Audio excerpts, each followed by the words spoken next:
हल्की हल्की बारिश हो रही है। ये पालक के पौधे हैं कुछ। अब यहाँ से आलू निकालने हैं तो बारिश स्टार्ट हो गई है, तो अब कोशिश करते हैं कि इसको निकाल लें ताकि फिर मज़ीद गीला ना हो जाए।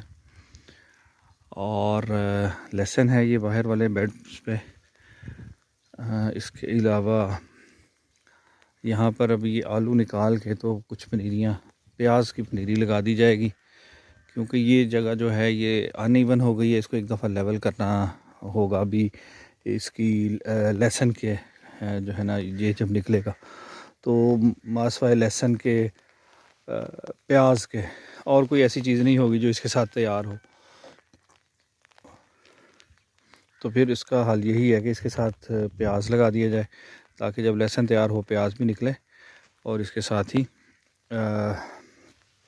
हम लगा दें, इसको लेवल कर लें और फिर दोबारा से बेड बनाएं। उसकी वजह यही है कि ये जहाँ मैं इस वक्त खड़ा हूँ यहाँ पर भी एक स्वेल थी, वो ख़त्म की है। और ये जो कॉर्नर दरख्त के साथ नज़र आ रहा है, यहाँ पर भी वो पॉन्ड था, उसको ख़त्म किया। तो वो कुछ देर के बाद ज़मीन बैठ जाती है वहाँ से। अब इसको लेवल करवा लेंगे। तो ये वो गोभी के फूल, ये आपने देखा होगा, जैसे हाथी के दांत खाने के और दिखाने के और होते हैं, इस तरह वो गोभी का फूल भी जो है वो खाने का और होता है और दिखाने का और। तो इसके लिए, आलू के लिए हमने यही अब डिसाइड किया है कि हम इसको यहाँ से निकालें। आलू, बारिश हल्की हल्की बूंदाबांदी हो रही है, बारिश तो नहीं एक्सपेक्टेड भी इतनी ज़्यादा नहीं है, लेकिन ज़मीन गीली हो जाएगी तो इसको निकालना मुश्किल हो जाएगा। एक सबसे अहम बात जो यहाँ हम अब करना चाह रहे हैं वो ये है कि जब एक काम करते हैं तो उसको साथ साथ समेटना और दूसरा काम अलग से। अब ये आलू निकालने के लिए आ गए हैं तो आलू निकालेंगे और इसके साथ ही उसी वक्त बेड बना के जो पनीरी आपके पास अवेलेबल है, जो चीज़ें हैं उनको लगा के फ़ारिग हो जाएंगे और ये काम एक ही वक्त में मुकम्मल हो जाएगा। तो अभी हम इसे करते हैं और फिर दिखाते हैं कि हमने क्या किया है। ये देखें, यहाँ पर आलू लगे हैं, आलू अब निकालने। इसमें यहाँ पालक भी साथ लगी है, कुछ पिछले साल के बीज गिरे हुए थे वो खुद से उग गए हैं। तो ये कम्बिनेशन जो है ना, ये भी आहिस्ता आहिस्ता तजर्बे के साथ पता चलता है कि आलू के साथ क्या लगा सकते हैं, ताकि जब आलू हार्वेस्ट करें तो वो पौधे डिस्टर्ब ना हों। लेकिन चूँकि आलू उखाड़ने के लिए ज़मीन खोदना पड़ती है, तो उसके साथ जो पौधे होंगे वो ख़राब हो जाएंगे।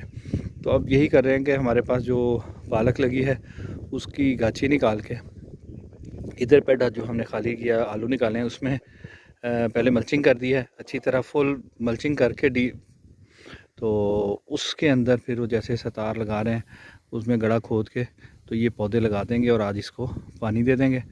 ये इस तरीके से अब हम इसको ट्रांसप्लांट कर सकते हैं, ताकि रमज़ान में बेहतरीन इसकी क्रॉप हम हासिल करें। मुनासिब फासले पे अच्छे पौधे सारे ये लग जाएंगे। तो ऊपर से पत्ते आज इंशाल्लाह बड़े वाले सारे हम तोड़ लेंगे और फिर इनको पानी दे देंगे। पत्ते इन्होंने तोड़ने पैने ने, तोड़ने जाने तो बेहतर है, पहले तोड़ ले जाते तां भी बेहतर सी, बाद भी जड़े ना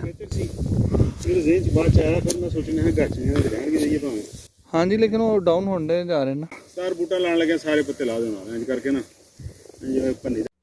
तो अब इंशाल्लाह हम इसको पालक को आज शिफ्ट कर देंगे साथ साथ ही गाची लगा के। तो आज के लिए इतना ही काफ़ी है। सी यू नेक्स्ट टाइम। अल्लाह हाफिज़।